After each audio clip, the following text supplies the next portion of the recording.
F'Mejju li għadda, ir-rata tal-qatt ta' pajjiżna baqgħet ta' inqas minn 1000 persuna u komplet tinżel imqabbel max-xahar ta' qabel. Dan ħareġ mill-aħħar ċifri relatati ippubblikati mill-Uffiċċju Nazzjonali tal-Istatistika l-NSO li mmarkaw kif in-numru ta' persuni jirreġistraw mal-Jobs Plus kien ta' 916 persuna. Minn dan l-istħarriġ ħareġ ukoll li kien hemm tnaqqis ta' 45 persuna meta mqabbel mal-istess xahar is-sena l-oħra.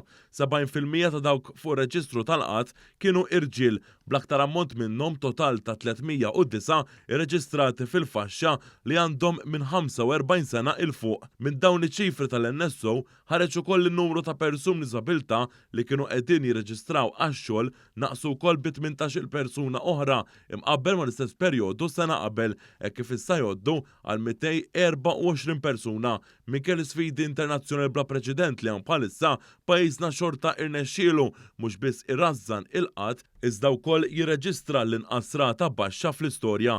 Sa dan it-tant anke skont l-aħħar tbassir ekonomiku għar-rebbija tal-Kummissjoni Ewropea li wkoll ħareġ f'Mejju, din ir-rata tal-qatt f'pajjiżna se tibqa' taħt kontroll u waħda mill-aħjar mill-Unjoni Ewropea.